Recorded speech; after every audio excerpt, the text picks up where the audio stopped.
तमाशे के चक्कर में पाकिस्तान को जो नुकसान पहुंचा दिए हैं वो अनबेरेबल है। मरीम नवाज साहिबा ने पार्टी वर्कर के दिल में, वोटर के दिल में, बड़ी अक्सरियत के दिल में उन्होंने जगह बनाई है। Sitting chief of army staff के बारे में अगर कोई बात कर रहा है ना, तो वो किसी पागलपन में नहीं कर रहा, वो किसी एजेंडे पे है जो ये काम कर रहा है कि किसी तरीके से नवाज शरीफ साहब को साबित किया जाए कि वो प्राइम मिनिस्टर रहने के अहल नहीं है और जो इमरान प्रोजेक्ट है उस पर अमल किया जा सके। इमरान खान और साबिक एस्टेब्लिशमेंट के 2-3 अहम तरीन जो रहनुमा थे जिनके मफादात जुड़े थे, और जब कानूनदारी यकीनी बनाने की कोशिश की जाती है तो फिर हमें अदालतों की तरफ से हदायत आ जाती हैं कि इसको तंग नहीं करना। मैं कोई 22 साल पीटीआई में थी। मैंने संदेला साहब कभी आज तक जिंदगी में इमरान खान की जुबान से मदीना की रियासत का नाम नहीं सुना था। हमने ये वर्ड ही नहीं सुने थे। ये मजहब का कार्ड इस्तेमाल करना चाहते थे।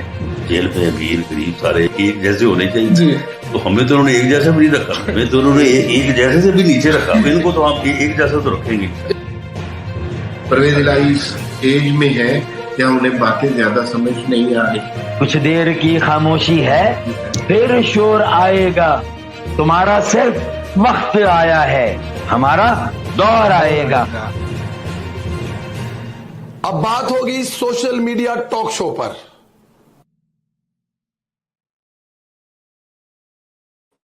अस्सलाम वालेकुम दोस्तों, मैं हूं प्रवेश संदीला सोशल मीडिया टॉक शो के साथ। मेरे साथ हैं हारून अंजम, अरशद प्रवेश, और बहुत जल्द हमें न्यूयॉर्क से राजा रजाक साहब ज्वाइन करेंगे।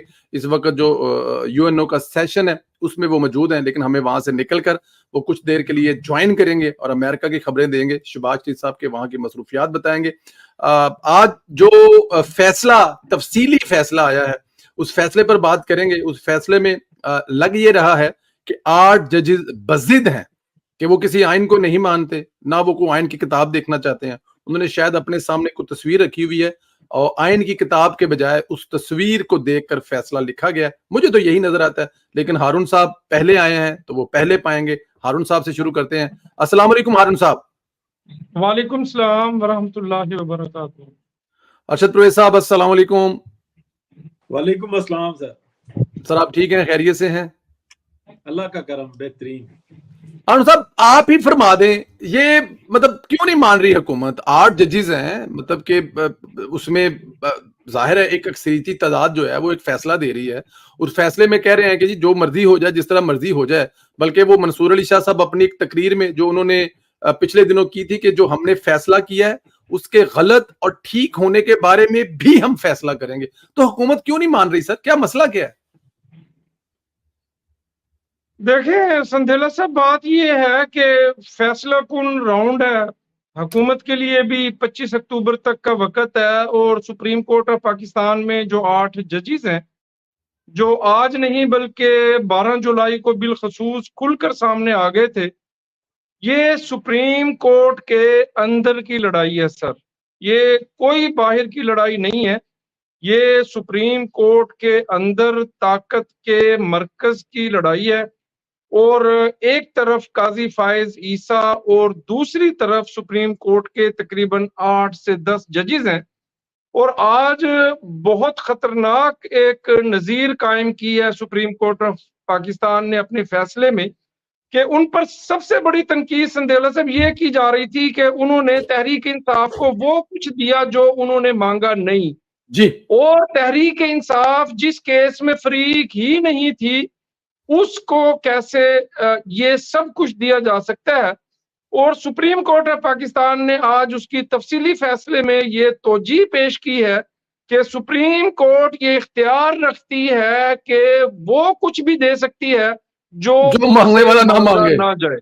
अरे वाह। जो उससे मांगा ना जाए, और जिसके लिए कोई शख्स उसके पास आया भी ना हो, तो सुप्रीम कोर्ट उसको उस चीज से नवाज सकती है। तो बात यह है कि संदेला साहब, मेरे लिए शराब हराम है, आपके लिए हलाल है। सुप्रीम कोर्ट किसी भी वक्त कोई भी फैसला किसी के हक में और किसी की मुखालफत में दे सकती है। तो बात यह है कि फैसला कुन राउंड है, उसके बाद जो 63A का जो मामला है कि सुप्रीम पार्लियामेंट में ऐसे अराकीन जो फ्लोर क्रॉस करके दूसरी पार्टी को किसी कानून साजी के लिए वोट देंगे तो वो नाअहल तस्वर नहीं होंगे। इसके लिए भी आज काजी फायज ईसा साहब ने एक इजलास बुलाया था जजिस कमेटी का, और उस कमेटी के इजलास में भी सैयद मंसूर अली शाह जो है, जो रुकन है, वो पेश नहीं हुए या उन्होंने शिरकत नहीं की। और उन्होंने एक खत लिख डाला है चीफ जस्टिस ऑफ पाकिस्तान को कि आप जो है मामलात को दुरुस्त अंदाज में नहीं चला रहे। तो बात ये है कि एक तो संदेला साहब ये बहुत इंतहाई अहम डेवलपमेंट है। तो मैं तो ये देख रहा हूं कि जिस तरफ को ये 8 जजेस चल निकले हैं, तो मेरा ख्याल है कि आने वाले दिनों में इनमें से चंद जजेस जो है वो सुप्रीम कोर्ट ऑफ पाकिस्तान से फारिग हो सकते हैं। मिसकंडक्ट के उसमें या मामला जजेस कमेटी में जा सकता है या कोई शख्स पिटीशन लेके जो है वो सुप्रीम जुडिशल काउंसिल में जा सकता है कि ये जो मामला है ये जरूरत से ज्यादा जो सुप्रीम कोर्ट के जजेस हैं। देखिए संदेला साहब, ये तो उन्होंने देना ही था फैसला, जो 12 जजेस उन्होंने फैसला दिया था, खुदा न खास्ता उसके तफसीली फैसले में उन्होंने उसको जस्टिफाई करना था ना, उसके अलावा तो उनके पास कोई ऑप्शन नहीं। भाई देखिए, कानून की किताब के मुताबिक वो जस्टिफाई नहीं कर सके। आप ये कह रहे हैं कि वो मिसकंडक्ट पर उनको फारिग भी किया जा सकता है, जुडिशल में उनका केस भी जाया जा सकता है, लेकिन मेरे ख्याल में जिस स्पीड से वो लगे हुए हैं, अरशद प्रवेश साहब अगर आपकी तवज्जो हमारी तरफ हो तो, जिस स्पीड से वो लगे हुए, मुझे लगता है इन 8 जजों का जो मुकदमा है ना वो फौजी अदालत में चला जाना है, वहां पे इनके मुताबिक फैसला होना, जिस तरह ये लगे हुए हैं। लेकिन चले इस पे आगे जाके हम बात करते हैं कि वो क्या आइन की रूह के मुताबिक या आइन के कुछ शिकों के हवाले से साबित कर सके कि ये पाकिस्तान तहरीक इंसाफ को जो सीटें दी हैं। अरशद प्रवेश साहब, मुझे जरा एक बात तो बताएं, तहरीक इंसाफ को सीटें देने की जरूरत क्या थी? देखिए, एक बड़ा सवालिया निशान जो हारून साहब ने भी उठाया, बड़े से बड़े जो एंकर्स हैं वो भी उठा रहे हैं, कानूनदान भी उठा रहे हैं, और मैंने कंवर दिलशाद साहब से कल टाइम मांगा, अगर उनसे मिल गया तो हम उनसे भी ये सवाल उठाएंगे कि जब पाकिस्तान तहरीक इंसाफ ये सीटें मांग ही नहीं रही थी तो उनको देने की जरूरत क्या थी? अगर ये सीटें सुन्नी इत्तेहाद को दे देती तो वो भी तो कंसर्न इमरान खान की होनी थी ना। सुन्नी इत्तेहाद भी तो इमरान खान की पार्टी है, वो भी तो उनके साथ इत्तेहाद है, वो कोई भागे तो नहीं जा रहे थे। तो ये इतना एक्स्ट्रा करने की जरूरत क्या है? इसको इतना मतनाजा बनाने की जरूरत क्या है? मेरा सवाल ये है आपसे। बहुत शुक्रिया संदीला साहब। हारून साहब ने बड़ी अच्छी बातें की हैं, बताया, लेकिन डेफिनेटली उन्होंने जिस अंदाज में तरीके से बताया वो आप कानून कह सकते हैं, आइन कह सकते हैं, ज़ाब्ता अखलाक कह सकते हैं, लेकिन यहाँ पर मसला कुछ और है। ये जो इस वक्त में जो सामने फ्रंट पे जो 8 जजेस नजर आ रहे हैं ना, ये 8 के 8 अकबर बादशाह। अच्छा जी, ये जिंदा रहेगा, ये मार दिया जाएगा, ये फारेगा, बिल्कुल ही इसको बेघर कर दो, मुझसे कोई सवाल नहीं पूछ सकता। वो था एक अकबर बादशाह, यहाँ पे ये 8 अकबर बादशाह, 8 का। यानी कि आप जो बात कर रहे हैं ना, या हारून साहब जिस तरीके से बताने की कोशिश कर रहे हैं कि जी वो रिलीफ जो मांगा ही नहीं वो दिया। भाईजान, जब रिलीफ नहीं मांगा तो आपने किसी को तोहफा दिया या किसी को उठाकर जागीर दे दिया कि आज के बाद ये तेरी जागीर है। कोई यहाँ पे अमल दखल नहीं है। मैं रियासत हूँ, मैं ही जिंदगी हूँ, मैं ही मौत हूँ। जैसे फरौन था, फरौन ये नहीं कहता था कि मैं खुदा हूँ, वो कहता था कि मैं दूसरा खुदा हूँ। एक वो जिंदगी देने वाला है, मैं जिंदा छोड़ूं या ना छोड़ूं ये मेरी हाकमियत है। और वो अपने तौर पे उसका एक अल्लाह था, वो स्लेव्स थे उनके सामने। इसी तरीके से जो एक पाकिस्तान के अंदर बीमारी आई हुई है ना, ये जो यूथिज्म है, इसके ऊपर मैं बहुत बात करता हूँ, आपको पता ही है। मैंने बताया मैजिक है, ये है, फलाना है, लेकिन मैजिक है वो तस्बीह पढ़ने वाला मैजिक नहीं है, ये बाकायदा कंट्रोल होते हैं। जैसे कि मतीउल्लाह जान के ऊपर एकदम से जिन चढ़ा, वो तब्दील हो गए। असद अली तूर साहब का मैं अभी सुन रहा था व्लॉग, मैंने ये जिन जो है आके डॉलर तो नहीं देते कहीं सर? जी जी बिल्कुल, डॉलर भी देते हैं। अच्छा जी। असद अली तूर साहब का भी मैं देख रहा था, तो वो जनाब वो पागल होकर ना तो बता रहे थे कि सुप्रीम कोर्ट ऑफ पाकिस्तान के मामले में पार्लियामेंट इंक्रोच कर रही है। और मामा, पार्लियामेंट मां है इदारों की, वो सुप्रीम कोर्ट बनाए, तोड़ दे, 17 जज कर दे, 50 कर दे, 6 रहने दे, ये उसका काम है। वो हर एक की मां है। ठीक है, एक दफा वो बन गया कॉन्स्टिट्यूशन, वो उस कॉन्स्टिट्यूशन के थ्रू वही ये काम करेगी। इवन वो कॉन्स्टिट्यूशन को भी वो जैसे चाहे मोल्ड कर ले, उसकी एक तरीकेकार है, वाजे है। ये जो जजेस है ना, ये पार्लियामेंटेरियंस ने एहतराम कर करके ना वो उनको सर पे बिठा लिया है। अब मैं ये समझता हूँ कि जो ये सूरत हाल है या जिस तरह का इन्होंने ये फैसला लिखा है, ये भी शायद कोई इंतजार में था। अगर कोई पाकिस्तान के अंदर वाकई में कोई आइन और कानून है ना, तो इस इंतजार में था कि वो तहरीरन, जैसे कि अब मैं और आप बात कर रहे हैं, कल को हमारे पर कोई क्लेम हो जाता तो मैं ये कह सकता हूँ कि यार मैं ये बात कहना नहीं चाहता था, लेकिन मेरे मुंह से निकल गई। जब मैंने सुना तो मुझे बड़ी शर्मिंदगी हुई कि यार ये तो मैं कहने नहीं चाहता था, लेकिन तहरीर को नहीं मैं मिटा सकता। ये जजेस ने अपने खिलाफ खुद एफआईआर दर्ज की है और इस एफआईआर के ऊपर पार्लियामेंट को स्टैंड लेना होगा, उनसे कहना होगा पार्लियामेंट में खड़े होके कि आप 8 के 8 जून से है ना पहले कटहरे में खड़े हो और फिर अपने शौक पूरे करने के लिए इलेक्शन लड़े। आप तो फिर ख्वाजा साहब ने जो बात कही कुछ दिन पहले के आइन में एक तरमीम ले आए, आइन साजी कर लें, उसमें सुप्रीम कोर्ट के जजों को इख्तियार दे दें कि वो सियासत करने के लिए अपनी एक पार्टी बना लें और फिर वो सियासत करें, शौक से करें, हमें कोई इतराज नहीं है, लेकिन खुलकर आए, सामने करें। तो फिर क्या ख्याल है कि इस किस्म की भी मशक कर लेनी चाहिए ताकि सियासतदानों को, ये जजों को शौक पूरा कर लेना चाहिए सियासत करने का?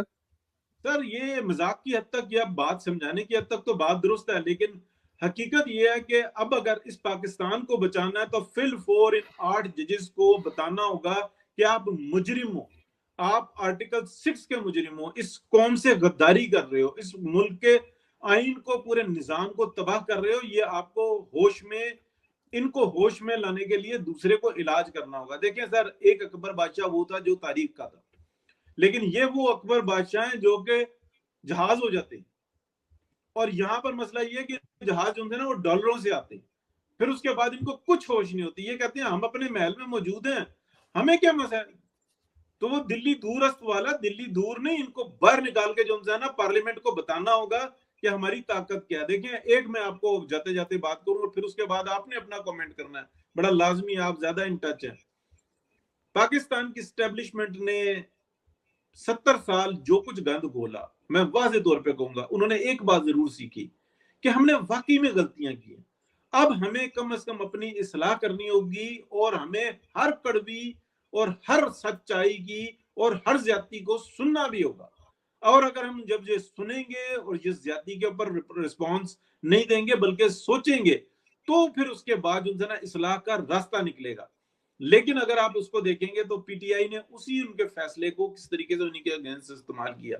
आज एस्टेब्लिशमेंट को भी सोचना होगा कि ये जो तजर्बा है ना, जिसको ये इस तरीके से निकालने की कोशिश कर रहे हैं, ये आप नहीं कर सकते, ये पार्लियामेंट इसको दुरुस्त करेगी। आपको अपनी गलती का एतराफ करना होगा। जी संदीला साहब, असद भाई भी आ गए हैं, तो असद भाई से सवाल ले लेते हैं, उसके बाद फिर मैं कर लूंगा। असद भाई से पहले लेते हैं। असद साहब, एक तो वेलकम। असद साहब को मैंने कॉल की है, इनकी मेहरबानी है, इन्होंने कॉल तो नहीं उठाई लेकिन इनको समझ लग गई थी। वो नहीं हो तोते वाली कहानी जी उस्ताद जी समझते गए ही होगे, तो अरशद साहब मेरा ख्याल समझ गए थे, तो उन्होंने ज्वाइन कर लिया। असद बहुत शुक्रिया, हमें पता है आजकल आप बिजी हैं, बड़ा बड़ा बड़ा काम कर रहे हैं, हमारी नेक तमन्नाएं भी आपके साथ हैं, जिस मिशन को आप लेके चले हैं उसमें हम आप दिलो जान के आपके साथ हैं, और बड़े हम दुआ गो हैं कि अल्लाह पाक इस मिशन में आपको कामयाब करे और आपको इस्तकामत दे कि आप कम से कम अगले 5 साल तक इस मस्जिद के इमाम बने रहे जिस मस्जिद में आपने इमामत करवानी शुरू की है। मेरा मतलब समझ गए ना, मतलब के इमामत और वो सारा कुछ, क्योंकि आप हर नाल रखन ना सर, मुक्तदियां नु भी नाल रखन ना,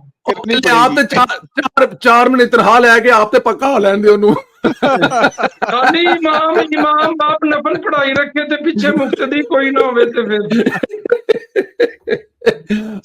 साढ़े मुक्तदी जे ना, एक हॉलैंड है, एक मुल्तान है, एक इटली है, एक अमेरिका है, कैसी की करिए फिर, कैसी गल है। और एक अमेरिका और मैं कल्ला ही हां, और एक अमेरिका अजान दियो, तुसी अजान दियो ना पहुंची है ते फिर गल है।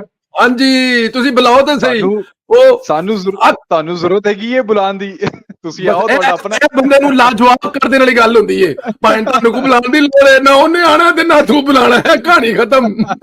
चले जी आगे चले, टाइम हमारा बड़ा जी, बहुत अच्छा काम कर रहे हैं माशाल्लाह। जी जी जी बिल्कुल, हमारी दुआएं भी आपके साथ हैं, अल्लाह पाक आपको कामयाब करे। बड़ी खुशी होती है देखकर कि आपने जो जो पंजाबी के अंदर जिस तरह बूटा लाया है अल्लाह ताला की जात, वो तनावर दरख्त बनता हुआ नजर आ रहा है। बड़ी मेहनत होती है इस चीज पे और आप कर रहे हैं, हर रोज एक अच्छा और नया प्रोग्राम होता है। एक रजी दादा और एक आपके अली रजा शाह जो हैं, ये दो बंदे हैं जिन्होंने माशाल्लाह बड़ा जबरदस्त बूस्ट दिया है चैनल को। जी जी जी जी, ये दोनों आपके साथ हैं जी, क्योंकि मेरा आपका अली का रजी दादा का जो पॉइंट है, जो फोकस है, वो पाकिस्तान है और पाकिस्तान के लिए इनमें से कोई भी पीछे हटने के लिए तैयार नहीं। ना इनको आपसे पैसे चाहिए, ना इनको कुछ चाहिए आपसे, कम से कम जो मेरी हद तक बात कर रहा हूं अली दादा की बात तक बात करें, क्योंकि एक ही फोकस है कि पाकिस्तान, और इस फितने से जान छूटनी चाहिए। देखें, इस फितने से जान ना छूटी तो हालात कहां पहुंच जाएंगे। अरशद प्रवेश हम अक्सर हमें डराते रहते हैं। चले अब आ जाए जरा कमेंट शॉर्ट करके आगे चलना है हमने, क्योंकि प्रोग्राम तेजी से टाइम जो है वो खत्म हो रहा है। आज के फैसले पर क्या कहेंगे? क्यों बजिद हैं जिद? जो मांगने वाले ने मांगा भी नहीं, जो मांगने वाला मांग भी नहीं रहा, उसको देने के लिए क्यों बजिद है? क्या वजह है इसके पीछे? आज के फैसले में ना हुकूमत को बड़ा सॉलिड, जैसे कहते हैं ना, ग्राउंड मुयस्सर हो गया। एक तो जो शॉर्ट फैसला था, वजाहती फैसला, वजाहतें सर आपको तभी देनी पड़ती है ना जब दाल में कुछ काला हो, वरना तो वजाहतें फैसलों, जजिस के तो कलम बोलते हैं सर, जजिस के फैसले बोलते हैं, जजिस नहीं बोलते कभी भी।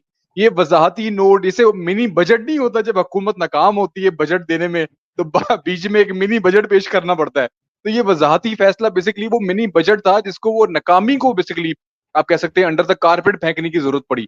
दूसरी चीज जो आज के फैसले में, देखिए ये तो काफी अरसे से चल रहा है ना कि मखसूस नशिस्तें देनी चाहिए नहीं देनी चाहिए, पीटीआई फरीक थी या नहीं थी, ये डिफरेंट कहानी जो ये जुलाई से हम तमाशा देख रहे हैं।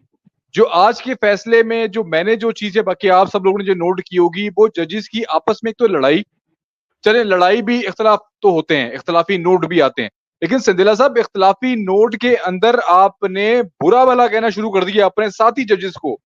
ये बहुत संगीन मामला है, मतलब आप पर्सनल नहीं हो सकते। उनके मनसब पर जो वो फराइज सर अंजाम दे रहे हैं उस पर सवालिया निशान उठा दिया और कहा जा रहा है कि आप जो आप भाई बहुत सख्त लफ्ज लिखे हैं उसमें उन्होंने। आपने एक तो गैर जिम्मेदाराना उनको कहा और दूसरा उनको कहा कि गैर शाइस्ता। मतलब कैन यू इमेजिन कि एक जज अपने साथी जज को कह रहा है कि तुम्हारी गुफ्तगू ठीक नहीं थी। अरे अल्लाह के बंदे, तू उससे, मैं अगर सिग्नल तोड़ता हूं तो मैं, पुलिस वाला मुझे कहेगा तेनू ने चलान 2000 चलान है, तो मैं उसको ये कहूंगा कि तेरा अंदाज ठीक नहीं है, तेरी वर्दी ठीक नहीं है, तेरी शक्ल ठीक नहीं है। वो मुझे कहेगा भाई ये किताब है, इसमें लिखा है 2000 का चलान है। मतलब आप कभी किसी को पर्सनल कमेंट ही नहीं कर सकते। और फिर दैट पोस्ट, मतलब सुप्रीम कोर्ट के जजेस हो के आप कमेंट कर रहे हो अगले जस्टिस अमीनुद्दीन के ऊपर और जस्टिस नईम अगवान के ऊपर। तो ये जो चीज थी ना, ये तो ठप्पा लग गया कि यार आप लोग सियासी एजेंडा है आप लोगों का, आप इस लायक ही नहीं हो, आप अहल ही नहीं हो। और मैं दूसरी बात, मैंने आज एक व्लॉग में भी बात की थी कि ये साकिब निसार बंदियाल वाला दौर गया। अब आप ये साकिब निसार बैठ के किसी तकरीब में ये नहीं कह सकता कि 4-5 MP तो मैं ऐसे ही फारिग करा दूंगा। This is not that time. आपको अब हुकूमत को खास तौर पे एक्शन लेना पड़ेगा, बड़ा सख्त और डाटा होकर एक्शन लेना पड़ेगा। हमारे शहबाज शरीफ साहब जो है, जाहिर सी बात है थोड़ा सा वो मुफाहमती पॉलिसीज अपनाते हैं, लेकिन मेरे ख्याल से उनको भी ये चीज बावकार करा दी गई है कि आपने किसी चीज की कोई लिहाज नहीं रखना। आपने अगर एक तरफ से कहीं सपोर्ट है और कहाँ से सपोर्ट है, आप सब जानते हैं इस चीज को कि ये जो चंद जजेस हैं किसकी जबान बात कर रहे हैं, किसकी जबान में बोल रहे हैं, ये अवाम को समझ आ रही है चीजें। जस्टिस काजी फाइज के ऊपर उंगलियां उठाते हैं, उनको मुतनाज़ा बनाने की कोशिश करते हैं। मुझे बताएं जस्टिस काजी फाइज के ऊपर क्या ये आज तक इल्जाम साबित कर चुके हैं कि कभी बाइसनेस का इल्जाम साबित कर चुके हैं कि वो किसी एक पार्टी को जो है वो सपोर्ट कर रहे हैं? नहीं, वो जस्टिस काजी फाइज जैसे कि तर्ज सियासत के ऊपर, उनके कमेंट्स के ऊपर, उनका बहुत ज्यादा जो है ना जो बराह रास्त कवरेज दिखाते हैं उसके ऊपर एतराज करते हैं। मतलब जो चीजें जस्टिस काजी फाइज के पॉजिटिव वे में जानी चाहिए उसको ये नेगेटिव बना के पेश करने की कोशिश करते हैं। तो ये चीज आवाम को भी समझ में आ रही है। और ये चंद जो ये फितना है, इसको मेरे ख्याल से बहुत जल्द इनको हम फितना खारिज बोलना शुरू कर देंगे, लेकिन अभी तक बोल नहीं रहे हम लोग। लेकिन ये मामला वहीं चल पड़ा है और जिस तरह लाहौर ने शिकस्त दी है इस फितने को, मेरे ख्याल से हम आगे जाके बात करेंगे लाहौर वाले जलसे जो है ना शिकस्त देंगे इंशाल्लाह ताला। लाहौर वाले जलसे पे आगे जाके बात करेंगे। जी आई थिंक असद भाई कहना चाह रहे हैं फितना खवारिज का लीगल विंग। हाँ, लीगल विंग भी कह सकते हैं। सही कह रहे हैं आप, बिल्कुल ठीक कह रहे हैं। इसमें कोई शक नहीं है। अच्छा तो साहब, मैं अगर इस पे मैं कमेंट करूं तो मैं समझता हूं कि ये बिल्कुल फैसला कुन मराहल में पहुंच चुकी है सुप्रीम कोर्ट। अब या आर है या पार है इस मुल्क में। अब ये फैसला हो जाना चाहिए और अब ये फैसला हो जाएगा कि जो अदालत है वो अब आपकी पसंद नापसंद पर नहीं चलेगी। अब अदालतें जो हैं, देखें 2016-17 में जो वो क्या हुआ था, पूरी दुनिया ने देखा है, एक सिलसिला चला यार 2000, आपने मतलब कि आपको लगा आप स्टेज पर बैठ कर कह रहे हैं 2-4 एमपीए मैं रिटायर करवा दूंगा, आप निहाल हाशमी से कह रहे हैं कि इबरत का निशान बना दूंगा, आप तलाल चोरी से कह रहे हैं कि जाके नवाज शरीफ को गालियां निकाले मैं आपको बहाल कर दूंगा। ये वाला अब तर्जे अदालत का जो है ना, इसको खत्म करना पड़ेगा और मेरे ख्याल में इसका वक्त आ गया।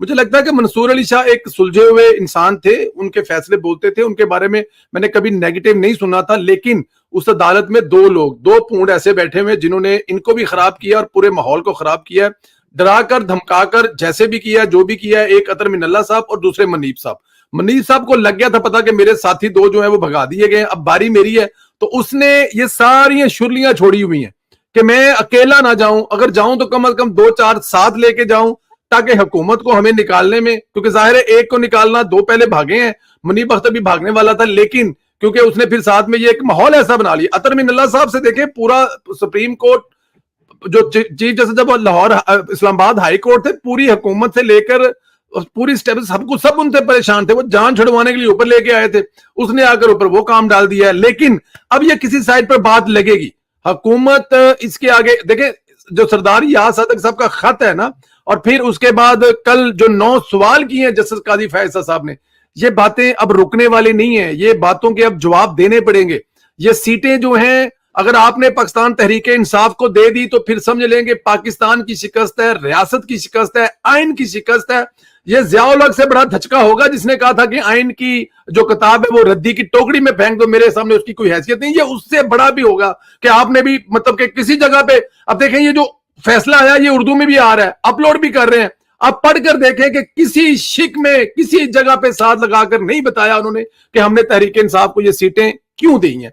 इसमें एक सवाल और है, अभी हारून साहब मैं आपके पास लेके आ रहा हूं, जो इस केस का हिस्सा नहीं है इस पे कमेंट नहीं होने चाहिए, लेकिन यहां पर इस केस में यह भी लिखा गया है कि जो इंतखाबात हैं वो शफाफ नहीं करवाए गए। सर माजरत के साथ आप सवाल कर लीजिएगा, लेकिन मुझे 2 मिनट में अगर ये भी वजाहत कर दें, क्या ये कंट्रोल होते हुए नजर आ रहे हैं? आप थोड़ा सा कहीं से कंट्रोल होते हुए नजर आ रहे हैं? देखिए इसमें तो कोई राय नहीं है, ये शुतर बेमहार ये खुद तो लगे नहीं हुए, इनका वो जो एक अगर आप समझते हैं कि फैज हमीद नेटवर्क 0-0 हो गया, तो मेरा ख्याल है 0-0 तो नहीं हुआ, वो किसी ना किसी जगह से कहीं ना कहीं से कंट्रोल, तो देखिए जो कमांडर होता है ना, वो उसके बाद उसके साथ कोई हादसा हो जाए तो दूसरा वाला जो कमांड संभाल लेता है।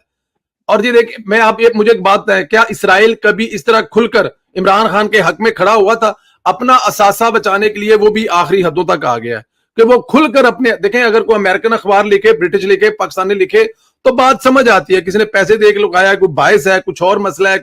इमरान खान साहब के हक में जो इसराइली अखबार ने लिखा है उसके बाद पीछे कुछ नहीं रह जाता। तो इसका मतलब है कि जो प्रोजेक्ट चल रहा था, जिस प्रोजेक्ट की हमेशा से बात हो रही थी, मौलाना फजल रहमान बताते थे, उसके अलावा डॉक्टर जो अब्दुस्तार ईदी बताते थे, डॉक्टर असरार बताते थे, हकीम सईद बताते थे, वो चीजें आहिस्ता आहिस्ता आहिस्ता क्लोजिंग की तरफ आ रहे हैं, क्योंकि इमरान खान साहब खत्म होता हुआ नजर आ रहा है। पाकिस्तानी अवाम को ये बात समझ होती हुई नजर आ रही है कि देने वाले कोई और है, मुल्क बर्बाद करने वाला इमरान खान साहब, इसके पास कोई एजेंडा ही नहीं है। आप इसके सूबे के वज़ीर-ए-आला को देख लें, इमरान खान को देख लें, देखें मियां वाली में जलसा था, DGSIA की तैनाती हुई है, उसने कहा ये जलसा आप पिंडी में करो आके, क्या मैसेज दे रहे हैं? लड़ाई को बढ़ाने वाली बात है ना। तो वो ये कंट्रोल्ड होते हुए नजर आ रहे हैं, ये कंट्रोल किसी बड़ी जगह से गेम है, ये कोई लोकल गेम नहीं है, ये पाकिस्तानी गेम नहीं है, ये बड़ी लेवल से गेम चल रही है। आप देखें ना कि वो लोग जो कल तक पाकिस्तान और आपकी रियासत और आपकी अदालत के साथ खड़े होते थे, कौन सी ऐसी तब्दीली आ गई कि वो जो सुप्रीम कोर्ट के बाहर 5-7 बांदर खड़े होते हैं, वो हाथ में स्टैंड लगाकर तो नाचना शुरू कर देते हैं? क्या उनको तब्दीली, कहां से वो तब्दीली आ गई? कुछ ना कुछ तो हुआ है ना, कुछ ना कुछ कहीं ना कहीं से तो उनको राब्ता किया गया है ना। तो ये कंट्रोल्ड है, ये खुद बहुत सब कुछ नहीं हो रहा, ये खाली बीवियों और बच्चियों की फरमाइश नहीं है। हारून साहब मेरा सवाल ये जस्ट 10-20 सेकंड्स, इसके अंदर एक चीज ऐड कर लें। एग्जैक्टली आपने वही बात की जो कि इस वक्त में थिंक टैंक जो इंसाना कर रहा है, जो पाकिस्तान थिंक टैंक है, जो बहुत बड़ा ग्रुप है, बहुत कम, पाकिस्तान से बहुत कम लोगों की एक्सेस है।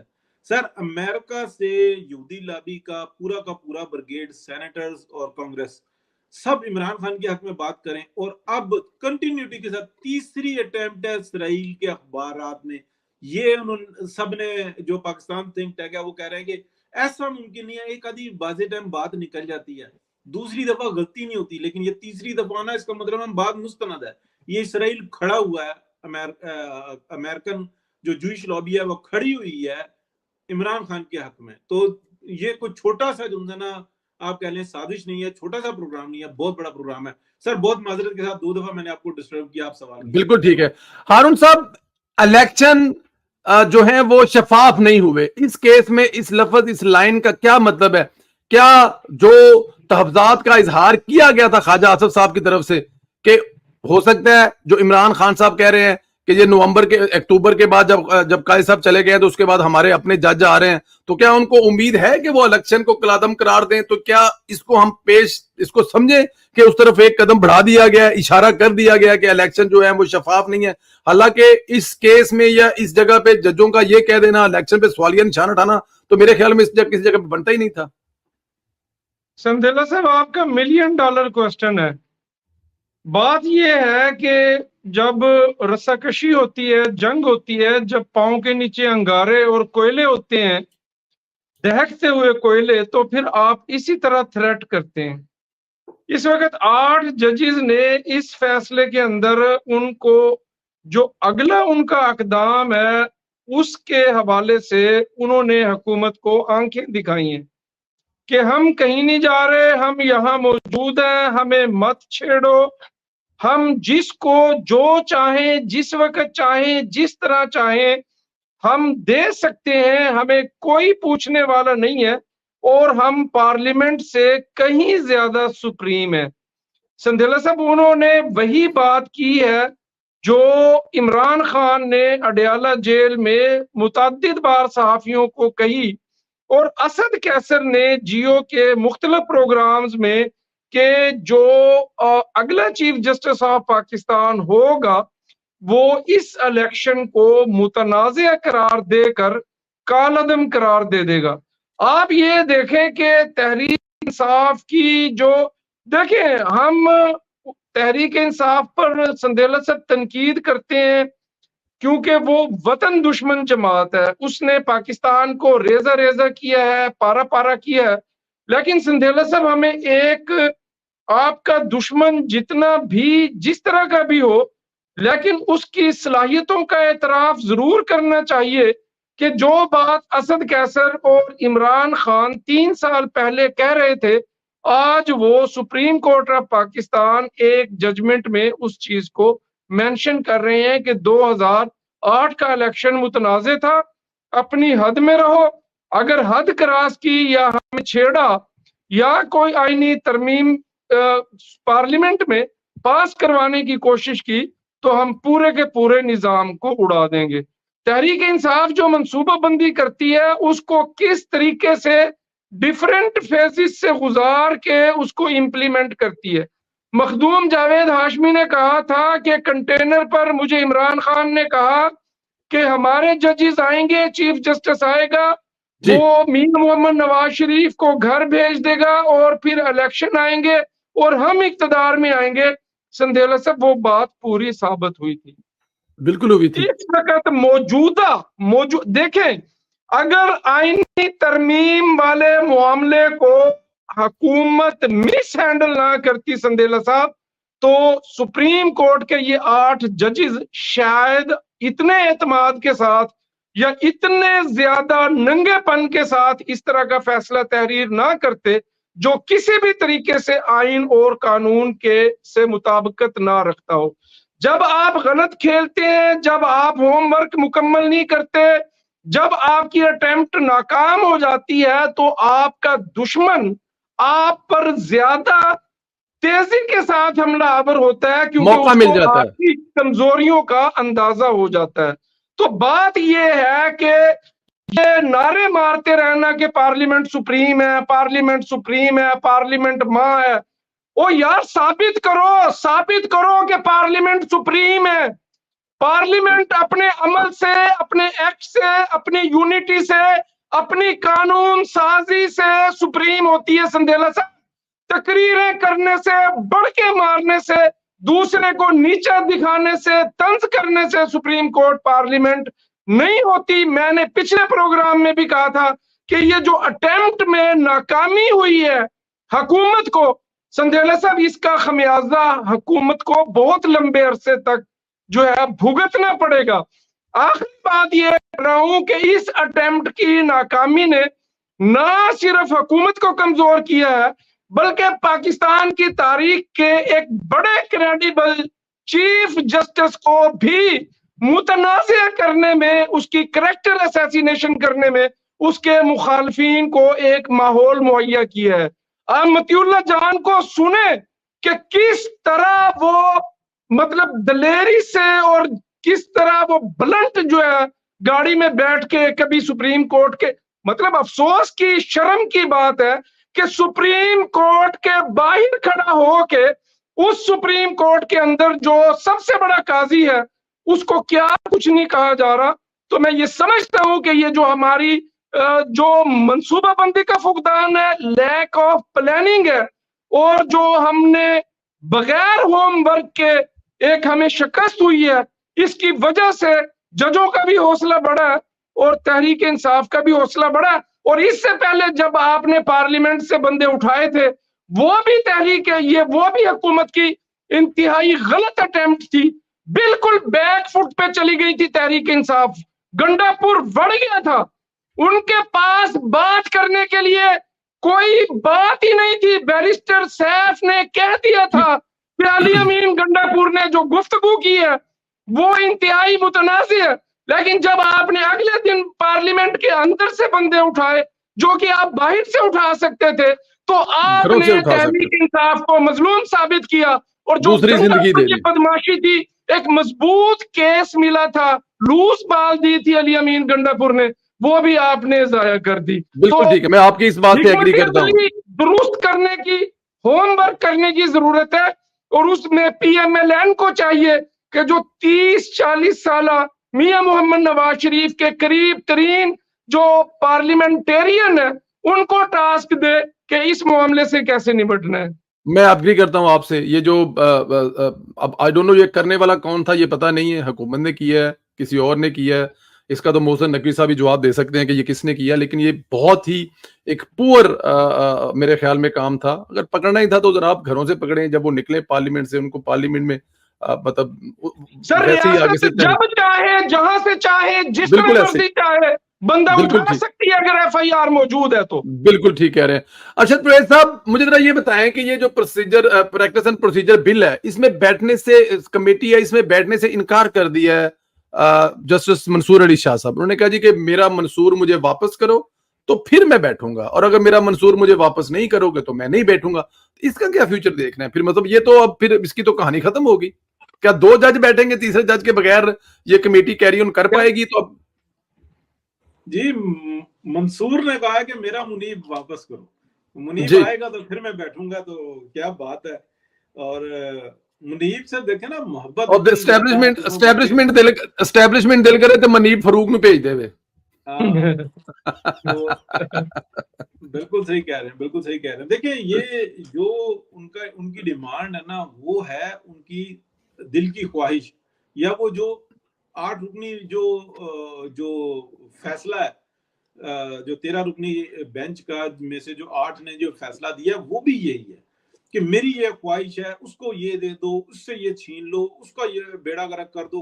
क्या आईन कह रहा है, कानून ज़ाब्ता क्या है, कुछ भी नहीं पता, बस हमने कह दिया तो आप मान लो। इसी तरीके से उन्होंने ये कह दिया मंसूर अली शाह साहब ने कि मुझे मेरा मुनीब वापस करो। अब वो मुनीब तो नहीं वापस मिलता। वो देखें इखलाकियात क्या होती है, इखलाकियात ये होती हैं कि फुल कोर्ट ने बैठकर ये बनाया कि अब ये जो फैसला है 184 का, ये 3 रुकनी कमेटी करेगी।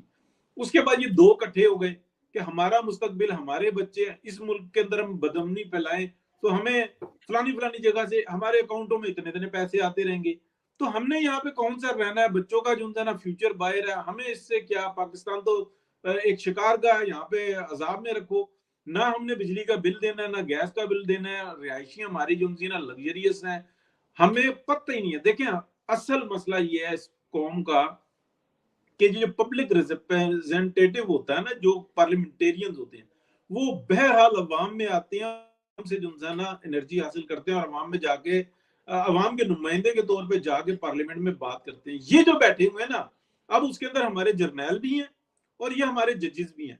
इस मुल्क का बेड़ा गर्क करने में हमें ये भी चाहिए, हमें वो भी चाहिए। इस मुल्क को हमने बचाया हुआ है, इस मुल्क का निजाम हम चला रहे हैं। और भाईजान, ये जो हमारी सुप्रीम कोर्ट ऑफ पाकिस्तान है ना, ये नुमाइंदा है पाकिस्तान के जस्टिस सिस्टम की। और जो जस्टिस सिस्टम है ना, इसको अगर सीधे लफ्जों में कहा जाए ना, तो वो ये है कि पूरी दुनिया की जो गंदी तरीन 10 अदलिया है ना, उनमें एक ही है। और पहली 20 अदलिया में के बारे में ये कहा जाता है कि इनसे इंसाफ की तवक्को रखना खाम ख्याली है या बेवकूफी है या वक्त का ज़िया है, यहाँ पे कोई इंसाफ मौजूद नहीं है। तो ये तो टॉप 10 के अंदर आते हैं और शर्म कोई नहीं आती जब ये इस किस्म के फैसले करते हैं। एक शख्स आया, वो कहता है आईन और कानून पे चलना है। अच्छा, उस शख्स की अगर आप देखें तो मैं वो बंदा हूं जो ये मैसेज आते हैं ना, उनको मैं रीड करता हूं। इलेक्शन से पहले काजी फायज ईसा और उनकी टीम ये कहती रही कि हमें किसी तरीके से, यार तुम कल अनाउंस करो कि हम पीटीआई का इलेक्शन करवा रहे हैं, ये हमारा चेयरमैन है, ये हमारी कमेटी है, टोटल पूरा करके लाओ और हम जो है ना आपको भले का निशान दे देते हैं। एक दफा मौका, दूसरी दफा मौका, तीसरी दफा कह रहे हैं यार तुम दे दो, लेकिन नहीं। वजह इनको भाई वो जो भाजपा डॉक्ट्राइन में आया था ना कि अदलिया को तमाशा बनाना है, तो इन्होंने तमाशा खुद बनाया।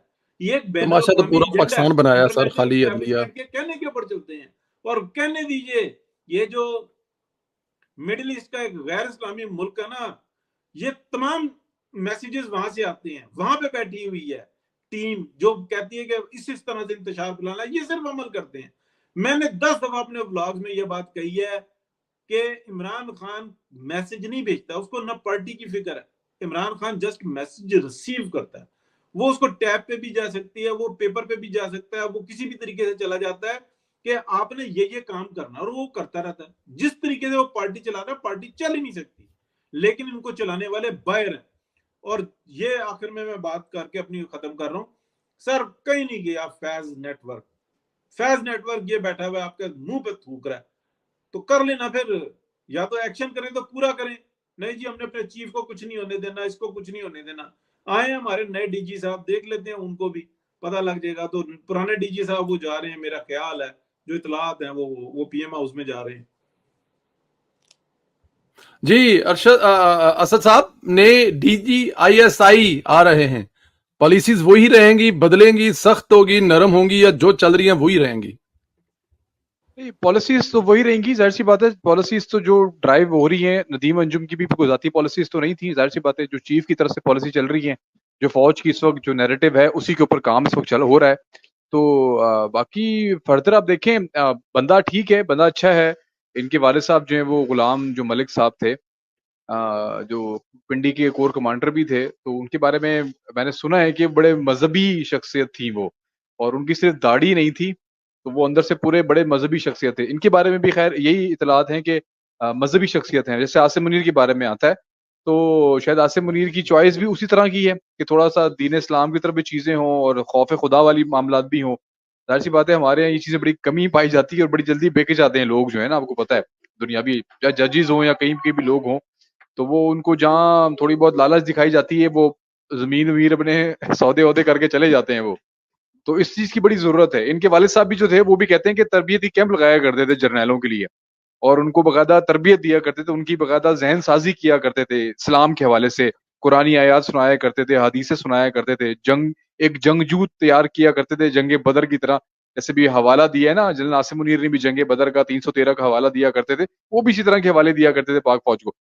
तो बाप बहुत अच्छा है, बेटे के बारे में भी रेपुटेशन बहुत अच्छी है। खास तौर पे एडजुटेंट जनरल थे, आर्मी चीफ के बड़े करीब थे, और टॉपर भी हैं, अपने ग्रुप्स में टॉपर भी हैं। एडजुटेंट जनरल जो भी होता है वो जाहिर सी बात है पूरा GHQ कंट्रोल कर रहा होता है, वो सारे GHQ के कोर कमांडर्स को कंट्रोल कर रहा होता है। तो आर्मी चीफ की आंखें, कान, नाक सब वही होता है वो। तो मेरे ख्याल से चीजें बेहतर, क्या पॉलिसीज वही चलेंगी, और पॉलिसी एक ही है इस वक्त। रियासत की पॉलिसी जाहिर सी बात है 9 मई के हवाले से जो ना एक ही है कि इनको छोड़ना नहीं है, किसी को कोई रिलीफ नहीं देना।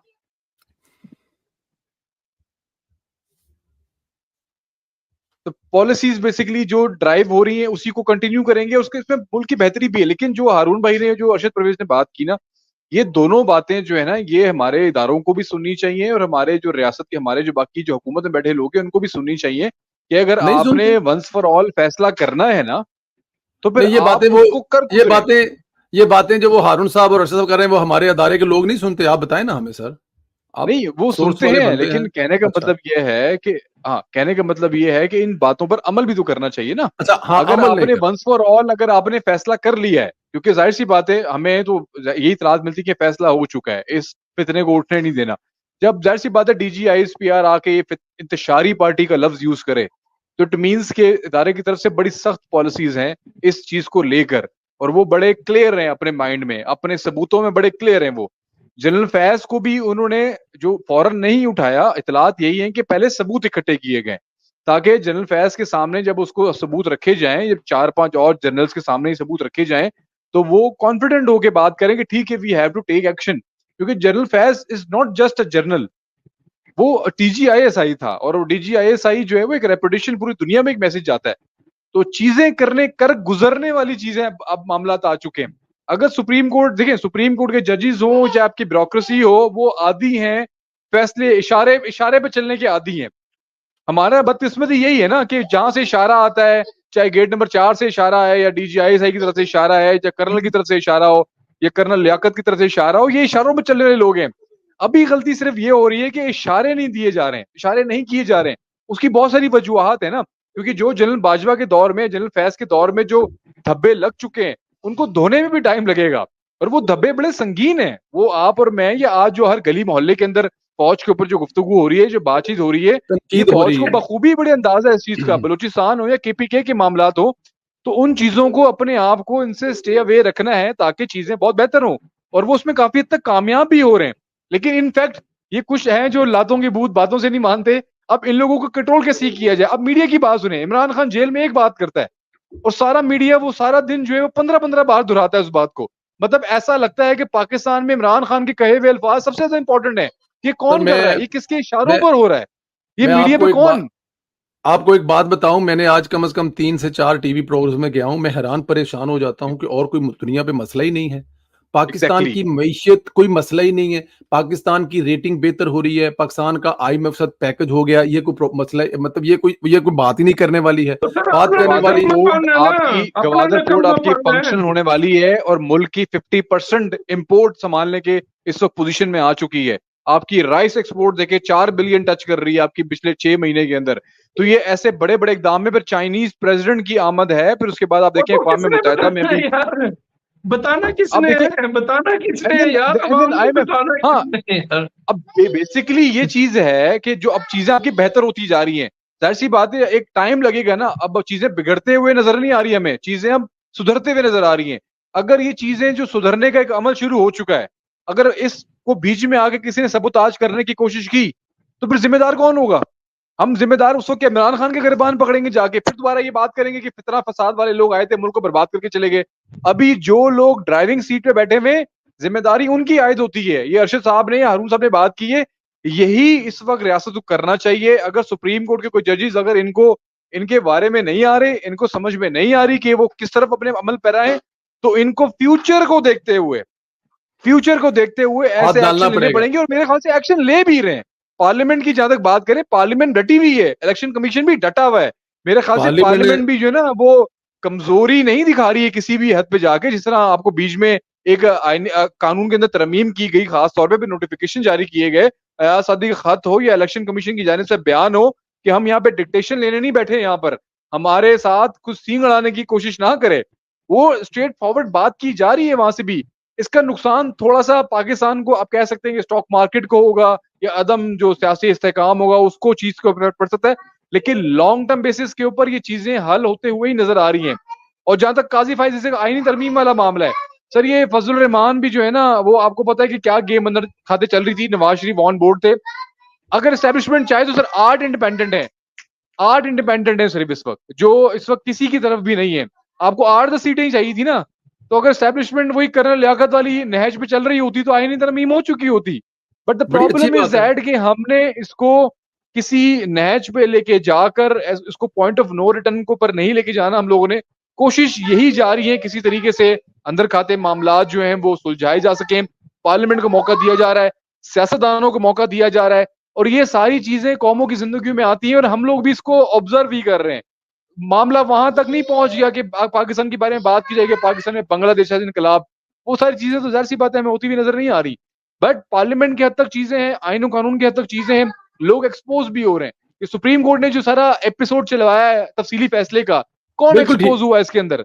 कौन है? जस्टिस अमीनुद्दीन ने सिर्फ, अच्छा जस्टिस अमीनुद्दीन ने और नईम अखवान ने कहा कि आपका ये फैसला गैर आईनी है, मतलब जजेस को ये कहा जा रहा है, जजेस की तरफ से ये गैर आईनी है, और अंदर से वहां पे उनके ऊपर बैशिंग की जा रही है। तो ये अंदर से खुद ही नंगे हो रहे हैं। मेरे ख्याल से हुकूमत जो अपना जस्ट स्टे एंड वॉच का जो एक पॉलिसी है वो काफी हद तक बेहतर भी इनके लिए साबित हो रही है। एक्सपोज खुद ही हो रहे हैं, करने की जरूरत नहीं पड़ी। बिल्कुल, बट मैं 1-1.5 महीने की गेम है, मेरे ख्याल से चीजें काफी हद तक बेहतर हो जाएंगी। नहीं, बिल्कुल ठीक है, बहुत सारी क्लियर हो जाएंगी। मैं एक्सपोज होने वाली बात भी आगे लेके चलूंगा और इस पे 2-2 मिनट करेंगे क्योंकि टाइम हमारा हो गया है, अगले फिर एक जगह पे भी जाना है, जाकर वहां पे भी 1 घंटा बैठना है। तो मेरी रिक्वेस्ट है कि 2-2 मिनट में इसको क्लोज करें। ये जो एक्सपोज होने वाली बात है, मुझे लगता है लाहौर वाले जलसे की जो हालत देखकर मुझे लगता है कि पाकिस्तान तहरीक इंसाफ और इमरान खान साहब और उनके लीडरान, उनका रवैया जो है वो कम से कम लाहौरियों में तो एक्सपोज हो गया है। लाहौरियों ने जिस बुरी तरह से पाकिस्तान तहरीक इंसाफ के जलसे को एक्सेप्ट नहीं किया, रिजेक्ट किया है, उनके रवैये को, और फिर मरियम नवाज की 4 महीने की जो गवर्नेंस है उसको देखते हुए मुझे लगता है कि कम से कम लाहौरिये जो हैं वो तो तहरीक इंसाफ के तसल्लुत से आज़ाद हो गए हैं, और इस तरह अब पंजाब भी तसल्लुत से आज़ाद हो रहा है। और अगर यही रवैया रहा, इसी तरह पाकिस्तान तहरीक इंसाफ एक्सपोज होती रही, बजाय कि अपने सूबे में जहां पर कल 10 मुल्कों के सफीर सवात में गए हुए थे, उसमें एक जो हादसा हुआ है, एक जो पुलिस की वैन में धमाका हुआ है जिसमें 3 से 4 एहलकार शहीद हुए हैं, उन सफीरों के सामने बजाय कि उनको सिक्योरिटी देते, वो इस वक्त पंजाब पर कब्जा करने में और पंजाब पर बारात लेने में मसरूफ थे। तो इन चीजों से वो जो एक्सपोज हो रहे हैं, ये एक बड़ी खुश आइंद बात है। अब जो उनके कल्ट हैं उनको तो समझाना, शायद कब्र में जाके कुछ समझ जाए तो समझ जाए, लेकिन अदरवाइज जो नॉर्मल लोग हैं, जो बहुत सारे समझते थे कि शायद इमरान खान कुछ बेहतरी करे। हारून साहब इसी पे 2-2 मिनट का कमेंट कर लें कि इमरान खान साहब का लाहौर का जलसा, और फिर अब वो कह रहे हैं कि मियां वाली के बजाय पिंडी में जलसा करना है, वो भी ऐन उस वक्त जब नए DGSI आए हैं। जरा 2 मिनट में प्लीज। संदला साहब, बात ये है कि इस्लामाबाद के जलसे की नाकामी के बाद जो लाहौर में तहरीक इंसाफ ने बदनामी कमाई है ना जी, तो कहना मतलब कि मुन्नी बदनाम हुई है। जी जी सर, बहुत बैडली एक्सपोज हुई है। और जिस तरीके से पंजाब हुकूमत ने विजडम के साथ तमाम, मतलब उनको एक ओपन ग्राउंड दी, किसी किस्म की कोई रुकावट नहीं थी, उनके साथ एक जो है ना कॉन्ट्रैक्ट किया, फिर उस कॉन्ट्रैक्ट पर उन्होंने इम्प्लीमेंट किया, और फिर जिस तरीके से वहां पर जो बदमाशी उन्होंने इस्लामाबाद में की थी, वो बदमाशी उनको लाहौर या पंजाब की सरजमीन पे नहीं करने दी गई, नंबर 1। और दूसरी बात ये है कि सल्यूट टू लाहौर, लाहौर ने जिस शऊर का मुजाहरा किया है पंजाब ने, कि जब तुम पंजाब की बेटी को, पंजाब की माँ को, पंजाब की बहन को, पंजाब की खातून को गाली दोगे, उसको बदतमीजी और बदतहजीबी से पुकारोगे, तो फिर किसी सूरत भी पंजाब का रहने वाला जो शख्स है, वो नौजवान हो, वो बुजुर्ग हो, वो बूढ़ा हो, वो माँ बहन हो, वो बेटी हो, वो तुम्हारे साथ नहीं खड़ी। टोटली रिजेक्ट किया है तहरीक इंसाफ को। लेकिन संजना साहब, आखिरी बात, आपने अपने मुखालफिन की जो गलतियां हैं उनका बेनिफिट कैसे उठाना है, इसके लिए आपको मंसूबाबंदी करने की जरूरत है। कि अगर तहरीक इंसाफ वो यरूशलेम पोस्ट का मजमून हो, वो इसराइल टाइम्स ऑफ इसराइल का मजमून हो, वो इस्लामाबाद वाला मामला हो, वो लाहौर वाले जलसे की नाकामी हो, आपने अपना जो हरीफ है उसकी जो कमजोरियां हैं या जो उसकी शिकस्त है उसका बेनिफिट कैसे उठाना है, और जो आपकी अपनी अचीवमेंट्स हैं उसको कैसे अवाम के सामने प्रेजेंट करना है कि आप क्या कर रहे हैं। ये असल चीज है कि आप क्या कर रहे हैं और आपकी पिछली 6 माह की क्या अचीवमेंट्स हैं, इसको प्रेजेंट करना बहुत जरूरी है। आप इसको कह सकते हैं कि आपने इन तमाम चीजों को पाकिस्तान के तहरीक इंसाफ के वोटर को कैसे समझाना है कि वो वोट ना दें, और उसके वोटर को अपने वोटर में कन्वर्ट कैसे करना है, ये प्रोसेस बहुत जरूरी है, वरना आने वाले वक्त में बयानियां बनाए कि हम डिलीवर कर रहे हैं, बयानियां बनाए, हर तरफ खुशबू फैले, आवाज गूंजे, ढोल बजे कि मुआशी महाज पर हमारी ये कामयाबी है वफाकी हुकूमत की, और पंजाब की सतह पर हमारी ये कामयाबी है। इसका जब तक ढोल नहीं पीटा जाएगा तो किसी को क्या पता लगेगा कि हम क्या कर रहे हैं। सर अरशद परवेज साहब, 2 मिनट में पाकिस्तान तहरीक इंसाफ का लाहौर का जलसा नाकामी की क्या वजह बनी? सर देखिए, एक तो लाहौर का जलसा किया बहुत ही माठा था, आखिरी दिन उनको इजाजत मिली थी, जिस तरीके से जिस जगह को चूज किया गया वो बेहतरीन जगह थी, इस लिहाज से कि जो विलिंग बंदा है वो ही जाएगा, और विलिंगनेस जो उनसी है ना वो पंजाब में, लाहौर में नहीं पूरे पंजाब के अंदर जो पीटीआई का जो एक छोटा मोटा बुखार था ना कि चलो जाके शुगल ही देखें, वो सारा मामला जो है ना वो ठप हो चुका हुआ है। चंद एक अदाकार आए हैं, वो 2 बहनें हैं और 2-4 और हैं, वो रह गई हैं, और इसके अलावा जो है ना मामला जो है ना बड़ा संगीन है। जो सुल्तान राही का पार्ट 2 है गंडापुर, ये जिस तरीके की बड़के मार रहा है, तो इस वक्त में आपका व्लॉग देखकर और दीगर व्लॉग्स देख के वो एक तरह के हैं कि हर एक शख्स थू थू कर रहा है कि यार खुदा के बंदो वो हमारे भाई हैं, केपी में रहने वाले, वो जो पठान है या हजारे के हैं, ये सब हमारे भाई हैं, हमें इतनी ही तकलीफ है, इतना ही दर्द है जितना हमारे अपने पंजाबियों के लिए। और यार उनका कुछ ख्याल करो, वहां पे कुछ स्कूलिंग का देखो, वहां पे सड़कें टूट रही हैं, वहां पे निजाम दरम बरम है, वहां पे ऑफिस की हालत देखो, सब निजाम दरम बरम है। एक बात, दूसरी बात मैं करने लगा हूं, देखें ये जो पिंडी में जलसा है ना, ये इंतशार के लिए इनकी तकरीबन 2 महीने पहले से प्लानिंग चल रही है। चाइना के सदर भी आ रहे हैं, और चाइना शायद वो 50-50 बात है, लेकिन चाइना का एक बहुत बड़ा डेलीगेशन आ रहा है जो सीपैक 2 या उसको सीपैक न्यू प्लान कह सकते हैं, और इसके अंदर जो है ना दीगर कंट्रीज भी शामिल होने लगे हैं, इवन रशिया और वस्त एशियाई रियासतें, और बहुत बड़ा एक प्लान आ रहा है कि जिसके ऊपर जो है ना ये सारी कॉन्फ्रेंस है। इस कॉन्फ्रेंस में अगर ये जिस तरीके से हमारे आप कह लें कि खवारिज के जो इस वक्त में लीगल विंग एक्टिव हुआ है, 8 जजेस और बाकी लोग जिस तरीके से एक्टिव हुए हैं, तो ये सारी उस कॉन्फ्रेंस को, उस मीटिंग को, या जो एक एक्टिविटी होनी है उसको रोकने के लिए, तो बदतरीन प्लानिंग है। पाकिस्तान दुश्मनी पर है, पार्लियामेंट को खड़ा होना होगा, पाकिस्तान की सिक्योरिटी एजेंसियों को खड़ा होना होगा और क्रैश कर देना होगा। ये बिल्कुल ठीक है। राजा साहब ने भी आग लगाते फिरे, और हम बस इंतजार ही करें कि शायद कुछ होगा। हमें राजा साहब को भी 2-3 मिनट देने हैं, प्रोग्राम हमारा खत्म हो गया। असद साहब आप इस पे कमेंट कर लें क्योंकि आप लाहौर में बैठे हैं, फिर उसके बाद एंड में राजा साहब से कमेंट ले लूंगा क्योंकि वो न्यूयॉर्क में बैठे हैं, कोट शोट पाकर पूछते हैं कि वहां पर क्या मसरूफियात है वज़ीर-ए-आज़म साहब की। वो जरूर शहबाज शरीफ की है ना इस्तकबाल की तैयारी में होंगे। देखिए लाहौर के जलसे के हवाले से तो सिंपल सी बात है कि फ्लॉप क्यों हुआ। देखिए इनके सारे जो भी फलसफा था ना कि जलसे बड़े होते हैं इनके, मेरे ख्याल से वो फ्लॉप ही होते हैं क्योंकि वो रात में होते हैं। तो ये वाहिद जलसा था जो दिन की रोशनी में बकायदा सारी मीडिया ने दिखाया, तो ये आपके सामने कि ये फ्लॉप ही होना। लेकिन उन्होंने कम से कम जब रोशनियों के चिरागों के गुल कर दिए गए होंगे तो उस अंधेरे का फायदा तो उठाया होगा ना। हाँ, सहूलत छोटे छोटे यूथियों की बुनियादें तो रखी गई होंगी, जाहिर सी बात है। अब देखें, अब जो लाहौर का जो जलसा है वो नाकाम इसलिए भी हुआ खास तौर पे कि एक तो जाहिर सी बात है मरीम नवाज की कारकर्दगी, उसमें नो डाउट कि वो जितनी मेहनत कर रहे हैं, पंजाब के लोग इतने तो मैं बेवकूफ या गैर शऊर तो है नहीं कि उनको इतना ना पता हो कि एक सूबे के लिए कितनी मेहनत की जा रही है और लोगों को दहलीज तक इंसाफ मिलता हुआ नजर आ रहा है। तो जाहिर सी बात है लोग थोड़ा सा एक अट्रैक्ट तो होते हैं किसी गवर्नमेंट की तरफ। दूसरी मैं लाहौर से ज्यादा कहूंगा कि केपीके के जो लोग हैं ना, मैं उनको भी क्रेडिट देता हूँ कि उन्होंने जलसा नाकाम करवाया। केपीके से इतलात यही है कि 50 बंदा भी, जो आम आवाम होती है, 50 बंदा भी जलसे में शामिल नहीं हुआ। ये जितनी भी गाड़ियां थी ये सारी सरकारी गाड़ियां थी, ये ब्यूरोक्रेसी थी, ये मुख्तलिफ जो है ना वो वुज़रा थे, कुछ लोग स्कूलों के टीचर्स वगैरह थे जिनको जबरदस्ती लाया गया। अवाम जो थी, अवाम जो जी केपीके से 50 लोग भी नहीं निकले इस जलसे से शामिल होने के लिए। प्रॉब्लम यह है कि आप शायद पठानों को लोगों ने शायद समझ लिया हो कि वो 5000 का कारपेट जो है वो 500 का दे के चले जाते हैं, लेकिन इतने भी जो है ना वो बेवकूफ नहीं है। उनको अब चीजें समझ में आनी शुरू हो गई हैं। उनको अंदाजा हो चुका है कि ये पैसा हमारा कहाँ इस्तेमाल हो रहा है, इनका फोकस कहाँ पर है।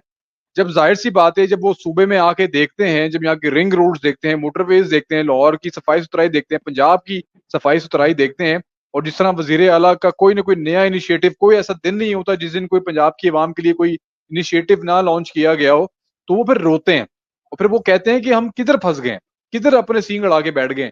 तो मुझे तो केपीके के अंदर एक बहुत जल्द कोई अवामी, आप कह सकते हैं कि कोई एक बड़ा एहतजाज होता हुआ नजर आ रहा है। वजीरअला हाउस के आसपास, ये मेरी आप खबर देख ले लें कि ये इंशाल्लाह ताला बहुत जल्द वजीरअला हाउस के बाहर अवाम की एक बड़ी तादाद आप देखेंगे, और जो वहां पे अपने हकूक के लिए आवाज उठा रही होगी। उसमें टीचर्स भी होंगे, उसमें अस्पताल के लोग भी होंगे, उसमें पुलिस के एहलकार भी होंगे, उसमें एक आम जो है ना शहरी भी उसके अंदर मौजूद होगा, सरकारी स्कूल के लोग भी होंगे। तो ये सारी चीजें आप बहुत जल्द देखेंगे। वहां पे आपको अंदाजा है कि क्या किस लेवल के जो माली बहरान है वो शिद्दत अख्तियार कर गए हैं, जिसकी कोई मिसाल नहीं मिलती। फिर आज बीआरडी पेशावर जो मेट्रो बस थी, उसके हवाले से आपको पता है कि 163 अरब रुपए की करप्शन, मतलब कोई इमेजिन कर सकता है कि किस लेवल की करप्शन उस सूबे के अंदर हो रही है। और फिर ये चीजें, और मेरे ख्याल से हम तमाम तर लोगों को, जितने भी मीडिया के लोग हैं, उनको भी फोकस अब सारा केपीके होना चाहिए, और दूसरा बिल्कुल ठीक है, कराची होना इसमें कोई चाहिए। शक नहीं। कराची के हवाले से ऐसी बात है, पीपल्स पार्टी थोड़ी सी हमारी एक हम ख्याल है जमात, वो अफसोस ही है मुझे इस बात का, हमेशा ही रहेगा जब तक पीपल्स पार्टी के साथ मिलकर हमें हुकूमत बनानी पड़ेगी। बहुत सारे एक सिंध और केपीके बहुत सारे मापे बाल जम्मन तो बाद कहते ने, अक्सर कहते ने सुने वेखने, तेन तो जम के ना सानू समझ नहीं आई, तेन जम क्यों लिया सी, साडा भी हाल पिपल ना किते ना इतना इतिहाद है क्यों, सानू समझ नहीं आती। राजा साहब अगर आप हमारे साथ हैं तो प्लीज आ जाएं, हमें 2-3 मिनट दे दें, क्योंकि हमारे टाइम का जो प्रोग्राम का टाइम है ना, राजा साहब ने मुझे लगता है कि फिर वहां पे कहीं लारा लगा लिया। जी राजा साहब। जी अस्सलाम वालेकुम।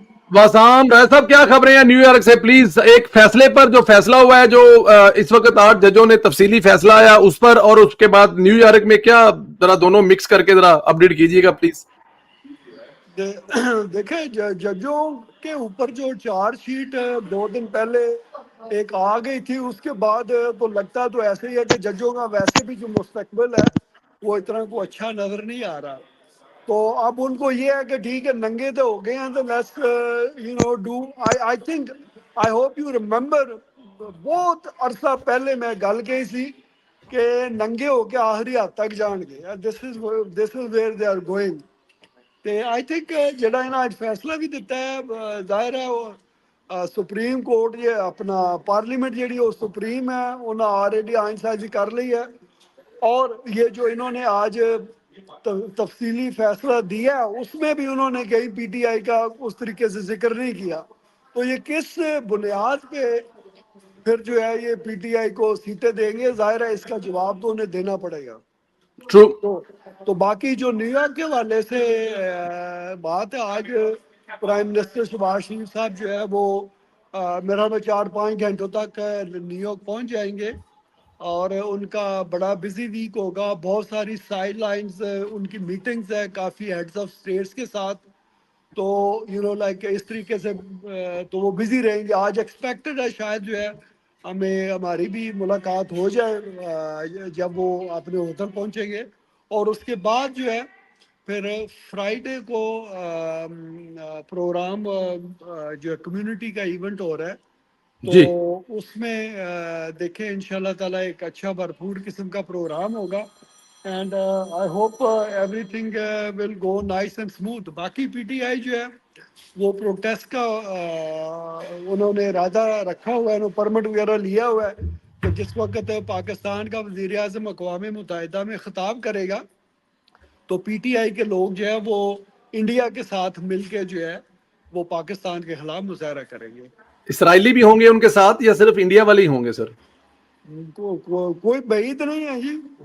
वो देखें, इसराइली अखबार तो अपना असासा बचाने के लिए मैदान में आ गए हैं ना।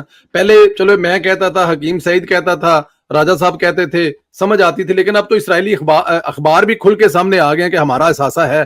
तो आप समझते हैं कि हो सकता है वहां से भी 2-4 टोपियां पहने खड़े हो साथ में? वो कहते हैं ना कि जब आखिरी वक्त होगा ना जी, तो जिस पत्थर के पीछे भी ये छुपे होंगे ना, वो पत्थर भी बोलेगा कि मेरे पीछे छुपे हुए हैं। वाह, तो वो वक्त आने वाला है।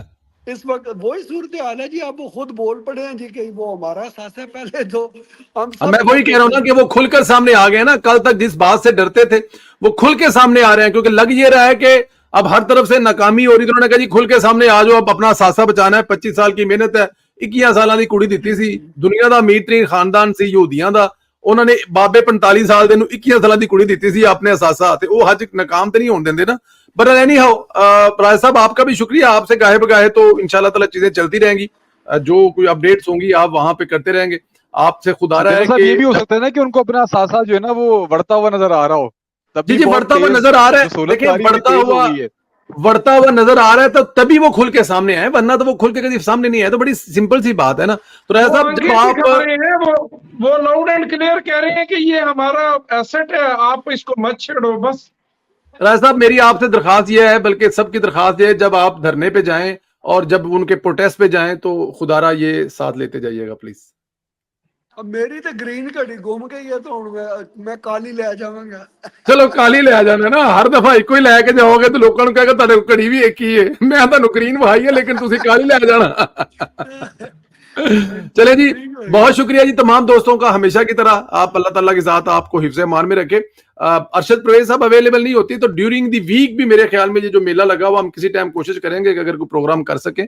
और अरशद परवेज साहब अगर कोई दिन हो तो वो हमें बता दें ग्रुप में, अदरवाइज हम कोशिश करेंगे हारून साहब के आने वाले दिनों में कोई एक आध, क्योंकि ये मेला पख रहा है, हफ्ते बाद चीजें पुरानी थी। और फिर राजा साहब अमेरिका में है तो इनको भी पहले करेंगे तो अमेरिका की भी इतला दे लेंगे। देखें जुमेरात को या कुछ आगे पीछे करके एक प्रोग्राम करने की कोशिश करेंगे। बहुत शुक्रिया जी all of you. Thank you very much जी। थैंक यू जी। Thank you. अल्लाह हाफिज़।